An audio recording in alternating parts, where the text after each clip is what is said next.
बच्चों, good morning, good evening and good night. आप जिस समय भी मेरा वीडियो देख रहे हैं बच्चों, उस समय का मेरा नमस्कार। बच्चों, आज हम लोग वर्ग और वर्गमूल का लेक्चर नंबर 3 देखेंगे।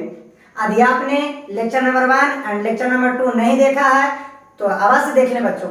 Lecture number 1 and lecture number 2 देखने के बाद ही आप लेक्चर नंबर 3 को देखें, ठीक है? क्योंकि इस लेक्चर में हम लोग न्यूमेरिकल की बात करेंगे, जबकि lecture number 1 and lecture number 2 में हमने बच्चों थ्योरी की बात किया था। हालांकि उस पर कुछ हमने न्यूमेरिकल भी कराया था। चलिए, तो आज हम लोग स्टार्ट करते हैं बच्चों न्यूमेरिकल। देखिए, पहला क्वेश्चन कहता है निम्नलिखित संख्याओं के वर्गों के इकाई के अंक बिना वर्ग किए ज्ञात कीजिए। मतलब आपको 5 क्वेश्चन दिया गया है, इन सभी का इकाई अंक बताना है, लेकिन इन सभी का वर्ग नहीं करना है, ठीक है? चलिए, तो क्वेश्चन नंबर 1 का देख लीजिए। क्वेश्चन नंबर 1 81 है। कहता है यदि हम 81 का वर्ग करेंगे तो इसके इकाई अंक बताना है कि इकाई अंक कितना आएगा। चलो, तो 81 का यहाँ पे अगर वर्ग कीजिएगा बच्चों तो इकाई अंक 1 आएगा। क्यों? क्योंकि लेक्चर नंबर 2 और लेक्चर नंबर 3 में हमने बताया है क्यों। यदि फिर भी जानना चाहते हैं तो बता दें बच्चों कि जिन संख्याओं के अंत में 1 और 9 रहता है उनका इकाई अंक हमेशा 1 ही आता है। तो देखिए, इकाई के स्थान पे कितना 1, इसलिए इकाई के स्थान पे 1 आएगा। चलिए, क्वेश्चन नंबर 2 देख लीजिए। 7 9 9 कहता है इसका इकाई के स्थान पे कितना आएगा। तो बच्चों, इकाई के स्थान पे कितना है 9। तो जिन संख्याओं के अंत में यदि इकाई के स्थान पे 9 हो तो उसका वर्ग करेंगे तो उसके वर्ग संख्या के इकाई के स्थान पे भी 9 ही 1 ही आएगा, ठीक? चलिए, तीसरा 9 8 8 8 0। अगर इसका हम वर्ग करेंगे बच्चों तो कहता है इकाई के स्थान पे कितना आएगा। तो इसका वर्ग कीजिएगा तो इकाई के स्थान पे 0 आएगा, क्योंकि जिन संख्याओं के अंत में 0 होता है ना इकाई स्थान पे, उसका वर्ग करने के बाद भी उनकी इकाई के स्थान पे 0 ही होते हैं। चलिए, क्वेश्चन नंबर आप 4 देख लीजिए। कहता है 2 6 3 8 7। इसका यदि हम वर्ग करेंगे बच्चों तो इकाई के स्थान पे कितना होगा। तो इकाई के स्थान पे बच्चों 9 होगा, क्योंकि जिन संख्याओं के अंत में इकाई के स्थान पे 7 रहता है और 3 रहता है और उसका वर्ग करते हैं तो इकाई के स्थान पे 9 आता है। तो देखिए, इकाई के स्थान पे कितना है 7, तो इसका वर्ग करेंगे तो 9 आएगा। इसी तरह से क्वेश्चन नंबर 5 देख लीजिए। हमारे पास है 5 5 5 5 5। इसका हमको वर्ग करना है, स्क्वायर करना है। पूछ रहा है कि जब स्क्वायर करेंगे तो इसके इकाई के स्थान पे कितना आएगा। तो इसके इकाई के स्थान पे आएगा 5। क्यों? क्योंकि जिन संख्याओं के इकाई के स्थान पे 5 होते हैं ना, उसके वर्ग करने के बाद भी उनकी इकाई के स्थान पे 5 ही होते हैं, ठीक? चलिए, यदि आप नियम नहीं पढ़े बच्चों, लेक्चर नंबर 2 और लेक्चर नंबर 1 नहीं देखे, फिर भी हम आपको बता देते हैं एक तरीका। देखिए कैसे। चलिए, दूसरी विधि देखिए बच्चों। यदि आपने लेक्चर नंबर 2 और 3 देखा ही नहीं है तो सर कैसे? चलिए देखिए, फिर से एक विधि बताते थे। कहता है निम्नलिखित संख्याओं के वर्गों के इकाई के अंक बिना वर्ग किए बताना है। चलिए, पहला क्वेश्चन है कि 81 का हमें वर्ग करना है। उसके बाद बताइए इकाई के स्थान पे कितना आएगा, ठीक है? तो बच्चों, हम क्या करेंगे, इकाई अंक जो है ना उसी को उसी से गुना कर देंगे। तो बताइए 81 के इकाई अंक कितना है 1, तो 1 को ही 1 से गुना कीजिए तो कितना आ गया 1। मतलब 81 का वर्ग करेंगे तो इसके इकाई के स्थान पे 1 आएगा। चलिए, क्वेश्चन नंबर 2 देख लीजिए। 7 9 9। इसका वर्ग करेंगे तो इकाई के स्थान पे कितना आएगा। तो 799 की इकाई के स्थान पे कितना है 9 है। तो 9 को 9 से ही गुना कर दीजिए। तो 9 को 9 से गुना कर देंगे तो 9 नंबर कितना आ जाएगा 81। तो इकाई के स्थान पे 1 आ गया। चलिए, क्वेश्चन नंबर 3 देख लीजिए। हमारे पास है बच्चों 9 8 8 8 0। इसका वर्ग किया जाए तो इकाई के स्थान पे कितना आएगा। तो इकाई के स्थान पे कितना है 0। तो 0 को 0 से ही गुना कर दीजिए तो आ गया कितना 0। मतलब इसका वर्ग करेंगे तो इकाई के स्थान पे 0 आएगा। चलिए, क्वेश्चन नंबर 4 देखिए। 2 3 2 6 3 8 7। इसका यदि वर्ग करेंगे बच्चों तो इकाई के स्थान पे कितना आएगा। तो सबसे पहले 26,387 में इकाई के स्थान पे कितना है 7 है। तो 7 को 7 से ही गुना कीजिए। 7 7 में कितना आया 49। तो 49 की इकाई के स्थान पे 9। तो इसके भी इन संख्या को अगर वर्ग करेंगे ना तो इकाई के स्थान पे 9 ही आएगा, ठीक? चलिए, क्वेश्चन नंबर 5 देख लीजिए। 5 5 5 5 5। इसका वर्ग किया जाए बच्चों तो इकाई के स्थान पे कितना आएगा। तो सबसे इकाई के स्थान पे देख लीजिए कितना है 5। 5 को 5 से ही गुना कर दीजिए, आ गया 25। 25 की इकाई के स्थान पे 5। तो इस संख्या को अगर वर्ग किया जाएगा बच्चों तो इकाई के स्थान पे 5 ही आएगा। चलिए, नेक्स्ट क्वेश्चन नंबर 2 देखिए बच्चों, कहता है निम्नलिखित संख्याओं में कौन सी पूर्ण वर्ग संख्या है, ठीक है, और क्यों। हमें आंसर भी देना है कि कौन सी पूर्ण संख्या है और क्यों पूर्ण संख्या है। तो सबसे पहला 1 नंबर में हमारे पास 1 नंबर में क्वेश्चन दिया हुआ है 100, क्या 100 परिपूर्ण वर्ग संख्या है? तो यस बच्चों 100 परिपूर्ण वर्ग संख्या है, पहला हुआ एस। अब क्यों? क्योंकि इसलिए क्योंकि 100 में यहाँ 0 की संख्या, शून्य की संख्या 1 2 है, सम संख्या, इसीलिए परिपूर्ण वर्ग संख्या है। यदि शून्य की संख्या बच्चों सम हुआ तो परिपूर्ण वर्ग संख्या होगा, और अगर विषम हुआ तो परिपूर्ण वर्ग संख्या नहीं होगा। दूसरा क्वेश्चन देखिए, 1 0 0 0 पूछ रहा है क्या ये परिपूर्ण वर्ग संख्या है? शून्य की संख्या गिनिए, 1 2 3, चूंकि शून्य की संख्या 3 यानी विषम है, अतः ये परिपूर्ण वर्ग संख्या नहीं होगा। क्यों? क्योंकि शून्य की संख्या क्या है? विषम है। चलिए क्वेश्चन नंबर 3 देखिए, 3 3 0 5 5 0, इकाई के स्थान पे शून्य की संख्या 1, तो 1 चूंकि विषम संख्या इसीलिए परिपूर्ण वर्ग संख्या नहीं हो सकता है। 4 1 2 3 4 5 6 0 0 0 0 0, क्या ये परिपूर्ण वर्ग संख्या है? नहीं। क्यों नहीं है? क्योंकि शून्य की संख्या 1 2 3 4 5 है, और 5 हम जानते हैं कि विषम संख्या है, क्योंकि शून्य की संख्या विषम है इसीलिए परिपूर्ण वर्ग संख्या नहीं है। चलिए नेक्स्ट क्वेश्चन देखिए। चलिए क्वेश्चन नंबर 3 देखिए बच्चों, क्वेश्चन नंबर 3 कहता है कि निम्नलिखित संख्याओं में कौन सी परिपूर्ण वर्ग संख्या है, ठीक है, यह संख्या छूट गया, या कौन सी परिपूर्ण वर्ग है और क्यों परिपूर्ण वर्ग है, और नहीं तो क्यों नहीं परिपूर्ण वर्ग है। ठीक, तो फिर से कह रहे हैं बच्चों, यदि आपने लेक्चर नंबर 2 एंड 1 नहीं देखा तो उसे अवश्य देख लें, क्योंकि लेक्चर नंबर 1 और 2 देखने के बाद बच्चों इस वाला वीडियो देखने में एकदम मजा आ जाएगा। यस, तो 1 और 2 अवश्य देख लें। फिर भी यदि आप नहीं देखें तो भी हम समझा देते हैं। कहते हैं निम्नलिखित संख्याओं में कौन परिपूर्ण वर्ग संख्या नहीं है और क्यों है। सॉरी बच्चों, कहता है निम्नलिखित संख्याओं में कौन परिपूर्ण वर्ग संख्या है, कौन परिपूर्ण संख्या है। तो आंसर सुन लीजिए बच्चों, जिन संख्याओं के अंत में 2 3 7 और 8 ये 4 संख्याएं रहा ना, तो वो कभी भी परिपूर्ण वर्ग संख्या नहीं हो सकता, कभी भी नहीं। अब देख लीजिए इनमें से क्वेश्चन नंबर 1 22, क्या परिपूर्ण वर्ग संख्या है? इकाई अंक देखिए, इकाई अंक 2 है, इन चारों में से कोई एक है, यस, अतः ये परिपूर्ण वर्ग संख्या नहीं है। क्यों? क्योंकि इकाई के स्थान पे कितना है? 2 है। हम जानते हैं कि जिन संख्याओं के अंत में 2 3 7 8 आता है वो परिपूर्ण वर्ग नहीं होता है, हमने लेक्चर नंबर 2 में बच्चों को खूबी बताया इस बात। चलिए क्वेश्चन नंबर 2 देख लीजिए, कहता 343 क्या परिपूर्ण वर्ग संख्या है? इकाई अंक देखिए, इकाई अंक 3 है, अतः ये परिपूर्ण वर्ग संख्या नहीं है। 121 परिपूर्ण वर्ग संख्या है, यस। क्यों? क्योंकि 2 3 7 8 में से कोई नहीं है। फिर पूछ रहा है कि क्या 2 2 0 3 4 0 8 7 परिपूर्ण वर्ग संख्या है?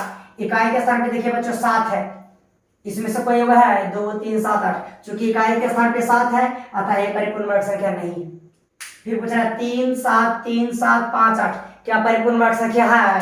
तो इकाई के स्थान पे बच्चों देख लीजिए 8 है, अतः ये परिपूर्ण वर्ग संख्या नहीं है। यस, चलिए अब हम लोग नेक्स्ट देखिए बच्चों, क्वेश्चन नंबर 4 कहता निम्नलिखित संख्याओं में कौन सम संख्या का वर्ग है। तो बच्चों सम संख्या का वर्ग सम संख्या होता है और विषम संख्या का वर्ग विषम संख्या होता है। इसमें से देख लीजिए कौन सम संख्या है। 121 विषम संख्या है, अतः ये सम संख्या का वर्ग नहीं है। 225 विषम संख्या, अतः ये सम संख्या का वर्ग नहीं है। 256 सम संख्या, अतः ये सम संख्या का वर्ग है। ये वर्ग नहीं है, ये वर्ग नहीं है, सम संख्या का वर्ग है। 6561 ये चूंकि विषम संख्या है, अतः ये सम संख्या का वर्ग नहीं है बल्कि विषम संख्या का वर्ग है। सम संख्या का वर्ग सम संख्या होता है, विषम संख्या का वर्ग विषम संख्या होता है। आप देख सकते हैं कि इन चारों प्रश्न में 256 ही केवल सम संख्या है, अतः ये सम संख्या का वर्ग है। ठीक, चलिए नेक्स्ट देखिए।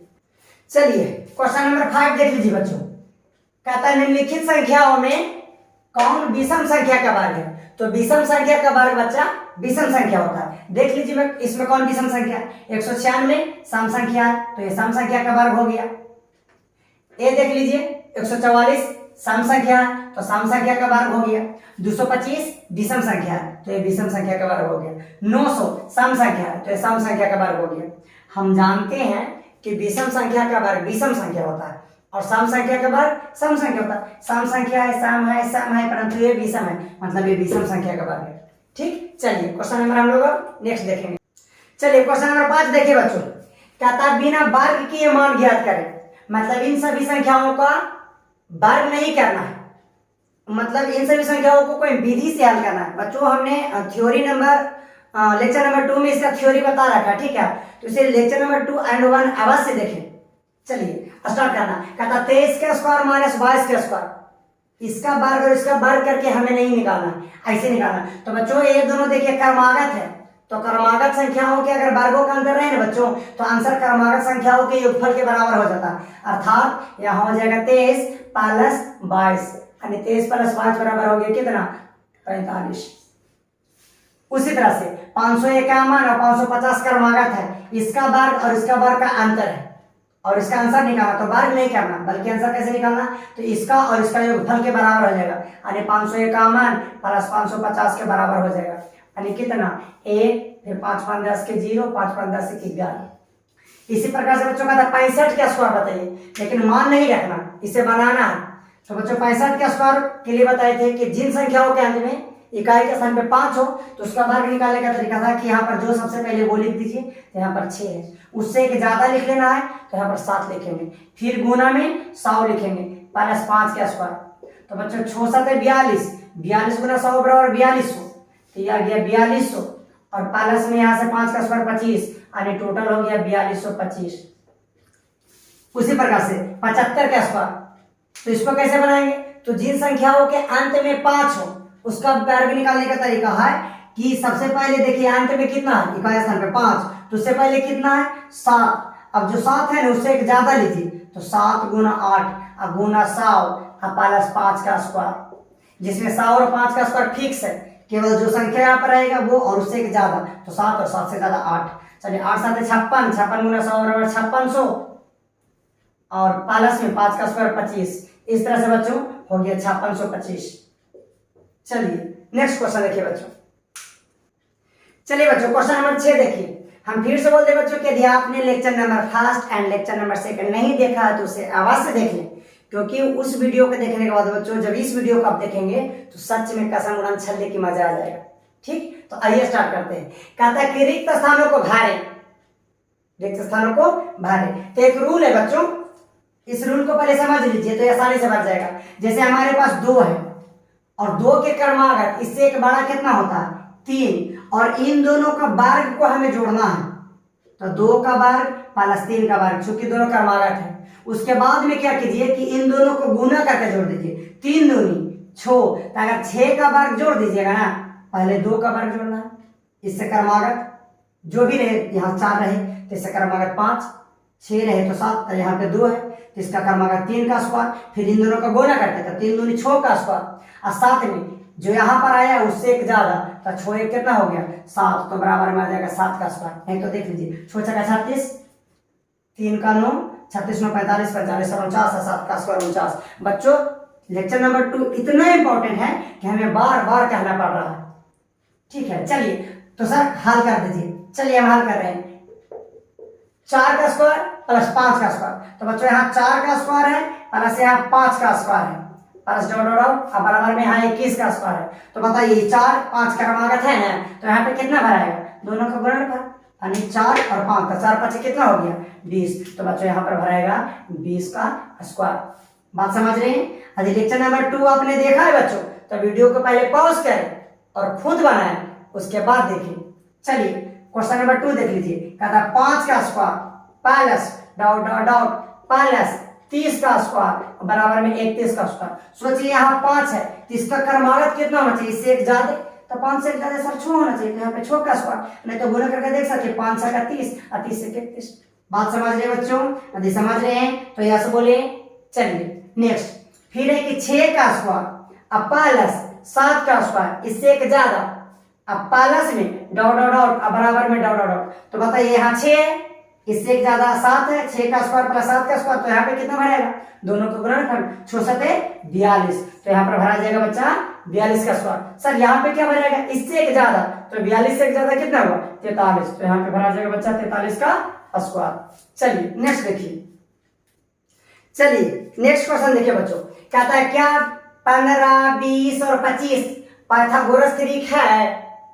बच्चों तीन संख्याएं पाइथागोरस त्रिक या पाइथागोरीय सदस्य तभी कहलाएंगे जब वो इस सूत्र को फॉलो करेंगे, X square plus Y square बराबर जेड स्क्वायर। यदि इस सूत्र को वो पालन कर रहे हैं बच्चों, तो वो पाइथागोरस त्रिक के सदस्य होंगे, यानी वो पाइथागोरीय त्रिक होंगे। यस, जहां याद रखें कि जेड एक्स से भी बड़ा होना चाहिए और जेड वाई से भी बड़ा होना चाहिए।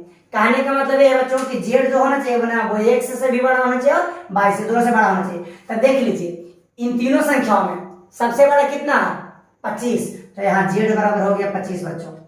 क्यों, क्योंकि जेड एक्स से भी बड़ा होना चाहिए, वाई से भी बड़ा होना चाहिए, मतलब सबसे बड़ा होना चाहिए। चलिए अब इसमें से आप किसी को भी मान लीजिए एक्स और वाई, तो एक्स बराबर हम मान लेते हैं 15 और हम मान लेते हैं बच्चों वाई बराबर 20। आप देख सकते हैं कि जेड एक्स से बड़ा है क्योंकि जेड का मान 25, एक्स का मान 15। उसी प्रकार आप ये भी देख सकते हैं कि जेड का मान 25 और वाई का मान 20, वाई से बड़ा है। तो आप देखिए इस सूत्र पर X square plus Y square बराबर जेड स्क्वायर पालन करता है कि नहीं। तो एक्स के मान रख दीजिए बच्चा, एक्स का मान रखना 15, तो 15 का स्क्वायर बीच में प्लस, फिर वाई का स्क्वायर, वाई की जगह रखना है 20, तो 20 का स्क्वायर बराबर जेड, जेड की जगह रखना है, सॉरी बच्चा, हाँ X square plus Y square, ठीक है, बराबर में जेड स्क्वायर, तो जेड के जगह यहाँ पे कितना रखना है 25, ये हो गया 25 का स्क्वायर।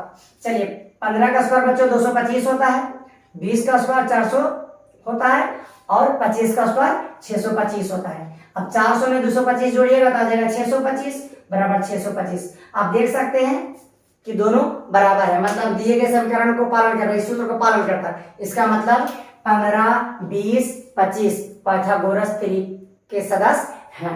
चलिए नेक्स्ट क्वेश्चन देखिए बच्चों, चलिए नेक्स्ट क्वेश्चन देखिए बच्चों, कहता है कि पाइथागोरस त्रिक लिखे यदि एक सदस्य 10 हो। तो बच्चों पाइथागोरस त्रिक में ना 3 सदस्य होते हैं, तो 3 सदस्य में से आपको एक सदस्य दे दिया गया है, इसे मान लेते हैं पहला सदस्य। तो पहला सदस्य बच्चों 10 दे दिया गया है, तो 2 सदस्य और निकालना है, यानी हमें दूसरा सदस्य निकालना है बच्चा और तीसरा सदस्य निकालना है। कैसे निकालें, देखिए सबसे पहले जो पहला सदस्य दिया हुआ है ना उसमें आप 2 से भाग दे दीजिए। तो पहला सदस्य 10 है, उसमें 2 से भाग दे दीजिए, कितना आ गया 5। अब क्या करना है 5 का वर्ग कर देना है, तो 5 का अगर हम वर्ग कर दे बच्चों तो आ जाएगा कितना 25। अब क्या करना है इसमें एक जोड़ देना है, एक घटा देना है, तो 25 में एक जोड़ देंगे बच्चों तो आ जाएगा 26 और यदि 25 में एक घटा देंगे तो आ जाएगा 24। तो इस तरह से एक सदस्य हो गया 24 और दूसरा सदस्य हो गया 26 और पहला सदस्य दिया हुआ था 10 यानी दूसरा तीसरा 26। बात समझ में आई। चलिए एक क्वेश्चन और इस पर दे देते हैं। चलिए नेक्स्ट क्वेश्चन देखिए बच्चों, कहता पाइथागोरस त्रिक लिखे यदि एक सदस्य 8 हो। तो बच्चों पाइथागोरस त्रिक में ना 3 सदस्य होते हैं, एक सदस्य दे दिया गया है, 2 को लिखना है, ठीक है। तो रूल क्या कहता है ना कि पहले इसको हम लिख लेते हैं कि हमारे पास पहला सदस्य 8 दिया हुआ है, हमें निकालना है बच्चा दूसरा सदस्य और तीसरा सदस्य। तो क्या करें, तो सबसे पहले पहला सदस्य दिया हुआ 8, तो बच्चों पहला सदस्य को ना आप 2 से भाग दे दीजिए, इसे आधा कर दीजिए, 2 से भाग दे दिए तो बच्चों आ गया 4। अब आप 4 का वर्ग कीजिए, तो 4 का हम वर्ग कर देंगे बच्चों तो 4 का वर्ग आ गया 16। अब इसमें एक जोड़ दीजिए, एक घटा दीजिए, तो 16 में एक जोड़ेंगे तो 17, 16 में से एक घटाएंगे तो आ गया 15। इस तरह से दूसरा सदस्य हो गया 17 और तीसरा सदस्य हो गया 15। आप किसी को भी पहला दूसरा मान सकते हैं। बात समझ में आया, क्या कर रहे हैं, सबसे पहले दिए गए संख्या को आधा कर लेंगे, फिर उसके बाद वर्ग करेंगे, वर्ग करने के बाद एक जोड़ देंगे, एक घटा देंगे, हमारा संख्या प्राप्त हो जाएगा। यस, चलिए नेक्स्ट देखिए। देखिए बच्चों कहता है योग संक्रिया किए बिना योगफल ज्ञात करना है। मतलब आपको क्वेश्चन दे दिया गया है लेकिन आपको जोड़ना नहीं है, फिर भी आपको जोड़ना है। क्या मतलब है, देखिए इसका मतलब ये है कि आपको जैसे देखिए समझिएगा, जैसे हमको पास 1 है अब प्लस 3 है, इसे जोड़ना है, तो ऐसे नहीं जोड़ेंगे कि 3 1 4, इसको कहा गया है योग संक्रिया। योग संक्रिया के बिना योगफल निकालना, आपको योगफल निकालना है लेकिन हम जोड़ेंगे नहीं। बात समझ में आ रही है? अब आएगी तो सर इसको कैसे जोड़े? तो इसमें देखिए सबसे पहले तो कि हम जिस संख्या की बात कर रहे हैं, जो पैटर्न हम आप लोगों को सामने दे रहे हैं, उस पैटर्न में केवल और केवल विषम संख्या होगी। यस, चलिए, और जितनी विषम संख्या होगी ना बच्चों, आंसर में उसका वर्ग आएगा। जैसे पहला क्वेश्चन जो दिया गया है उसमें विषम संख्या देखिए, एगो 1 है, एगो 3 है, तो 2 गो है, तो हमको आंसर आ जाएगा 2 का वर्ग यानी 4। बताइए क्या हमने जोड़ा है कि 3 है 4? नहीं जोड़ा। तो इसको कहते हैं योग संक्रिया किए बिना, मतलब हमने योग का संक्रिया नहीं किया, हमने जोड़ घटाव नहीं किया, फिर भी आंसर लेके चल रहा है। दूसरा देखिए, 1 + 3 + 5। यस, कहता है कि आप इसका आंसर बताइए, लेकिन हाँ आपको जोड़ना नहीं। तो सबसे पहले इसमें कितना विषम संख्या? 1 2 3, तो 3 में विषम संख्या, तो 3 का स्क्वायर यानी 9 आ जाएगा। आप जोड़ के भी देख सकते हैं, 5 3 8 1 9। बात समझ में आ रही है? तो यस बोले बच्चों। चलिए तीसरा देखिए, 1 + 3 + 5 + 7। सबसे पहले ए नियम केवल और केवल विषम संख्या के लिए। यस, चलिए आंसर बताना है। तो विषम संख्या देखिए कितना है, 1 2 3 4। तो बच्चों आ जाएगा इसका आंसर 4 का स्क्वायर यानी 4 का स्क्वायर कितना? 16। अब जोड़ सकते हैं, 7 5 12 12 3 15 116, लेकिन हमने जोड़ा नहीं है, हमने योग संक्रिया नहीं किया, इसके बिना ही आंसर बता रहे हैं। चलिए एग्जांपल नंबर 4 या क्वेश्चन नंबर 4 देखिए, 1 + 3 + 5 + 7 + 9। बताइए बच्चों आंसर कितना आएगा? 1 2 3 4 5 को है ना, तो 5 का स्क्वायर, तो 5 का स्क्वायर कितना हो गया? 25। बात समझ में आ रही है? चलिए 5 देखिए, 1 + 3 + 5 + 7 + 9 + 11 + 13 + 15। कहता है कि आप जोड़ के बताइए। तो सर्वप्रथम देख लीजिए बच्चों कि जो पैटर्न दिया गया है, क्या उसमें सभी विषम संख्या है? सर 1 3 5 7 9 11 13 15 सब विषम है। यस, हमको जोड़ना नहीं है, फिर भी योगफल ज्ञात करना है। तो देख लीजिए कितना विषम संख्या दिया गया है, 1 2 3 4 5 6 7 8 विषम संख्या दिया गया। तो बच्चों आपका आंसर आएगा 8 का स्क्वायर यानी 8 का स्क्वायर यानी कितना? 64। यस, चलिए नेक्स्ट देखिए बच्चों। देखिए बच्चों, कहता निम्नलिखित प्रतिरूप का अवलोकन करके रिक्त स्थानों को भरें। ठीक है, हम प्रतिरूप दे रहे हैं, एक दो प्रतिरूप पहले समझ लीजिएगा, उसके बाद खुद बना लीजिएगा। ठीक है ना? देखिए प्रतिरूप नंबर फर्स्ट, 1 2 1 बराबर में 1 + 2 + 1 और ऊपर हो गया 2 2 का स्क्वायर। क्या बात समझ में आ रही है? दूसरा प्रतिरूप, 1 2 3 2 1 बराबर बचा 1 + 2 + 3 + 2 + 1 और ऊपर 3 + 3 + 3 का स्क्वायर। तीसरा पैटर्न देखिए प्रतिरूप, 1 + 2 + 3 + 4 + 3 + 2 बराबर में 1 + 2 + 3 + 4 + 3 + 2 + 1 और 4 4 4 4 4 का स्क्वायर।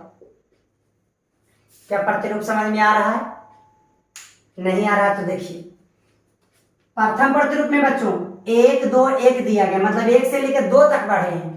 तो यहां पर देखिए नीचे में कितना लिखा गया, 1 + 2 फिर घट के 2 + 1 और ऊपर में कितना लिखा गया, चूंकि 2 तक बढ़े हैं और इसमें संख्या लास्ट 2 तक बढ़े हैं, तो 2 का स्क्वायर यानी 2 2 का स्क्वायर। उसी तरह से 1 2 3 2 1 मतलब 1 से लेकर 3 तक बढ़ा गया, फिर घट गए हैं, तो यहाँ पर लिखा गया 1 + 2 + 3 + 2 + 1 मतलब 1 से लेकर 3 तक, फिर मतलब यही सब संख्या को ऐड कर दिया गया। और ऊपर कहाँ तक हम लोग बढ़े थे, 1 2 3 तक ना, तो सबसे यहाँ पर लास्ट में कहाँ तक आए हैं, 3 तक, तो यहाँ पर 3 को 3 देना है। उसी तरह से 1 2 3 4 फिर 4 3 2 1 है, तो यहाँ देखें नीचे ध्यान से यही चीज लिखा हुआ कि 1 + 2 + 3 + 4 फिर घट के 3 + 2 + 1। सर ऊपर क्या हम कहाँ तक बढ़े, 1 2 3 4, तो इस पर 4 4 को लिखना है, फिर उस पर स्क्वायर। यदि पैटर्न समझ में आया है तो आप क्या करें, देखिए बच्चों आपको 3 क्वेश्चन दिया गया है, खाली खाली स्थान को भरना है आपको, भरिए। हमने कुछ एग्जांपल अभी तीनों बताया है, उस प्रतिरूप को देखकर इन सभी को भरिए। वीडियो को पॉज कीजिए और बनाइए, हम देखिए भर देते हैं। ठीक है, देखिए बच्चों, भर रहे खाली स्थान को। कहता है यहाँ देखिए 1 2 3 4 5, 4 3 2 1। हम क्या देख पा रहे हैं कि 1 से लेकर 5 तक बढ़े हैं, फिर 5 से घट के 4 तक। तो नीचे लिखना 1 + 2 + 3 + 4 + 5, जहां तक बढ़े। फिर घट के जहां से शुरू किए थे 4 + 3 + 2 + 1, और ऊपर कितना लिखेंगे, तो कहां तक मैक्सिमम गया, 1 2 3 4 5 तक। तो 5 लिखिए, साथ में 5 5 भी लिखिए, 1 2 3 4 5, और उसका स्क्वायर। मतलब जहां तक मैक्सिमम जाएगा उसको उतना बार लिखना, और उसका स्क्वायर। इस पैटर्न को देखिए, 1 2 3 4 5 6, फिर 5 4 3 2 1। तो नीचे भरा जाएगा आपको कितना, 1 + 2 + 3 + 4 + 5 + 6, 6 तक बढ़े। फिर घट के 5 + 4 + 3 + 2 + 1। ऊपर में कितना भरा जाएगा, तो देखिए कहां तक बढ़े, 1 2 3 4 5 6 तक। तो 6 लिखिए, साथ में 6 6 को लिखिए, और इसका स्क्वायर। बात समझ में आ रहा है बच्चों। नेक्स्ट देखिए 1 2 3 4 5 6 7 तक बढ़े हैं, तो ऊपर जो हो जाएगा 7 होगा, 7 के होगा, 7 को 1 2 3 4 5 6 7, और इसका स्क्वायर। नीचे कितना लिखा जाएगा, नीचे 1 से लेके कहां तक बढ़े, 7 तक। तो 1 + 2 + 3 + 4 + 5 + 6 + 7। फिर बच्चों घट के 1 तक, 6 + 5 + 4 + 3 + 2 + 1। यस बच्चों। तो इसी के साथ बच्चों हम अपने लेक्चर को समाप्त करते हैं। बच्चों यदि इस चैनल पर आपको रेगुलर वीडियो देखना है ना, तो वीडियो को एकदम रेगुलर देखें, ताकि चीजें आपको अच्छी तरह से समझ में आ जाए। ठीक, तो अपनी वाणी को समाप्त करते हैं। जय हिंद, जय भारत।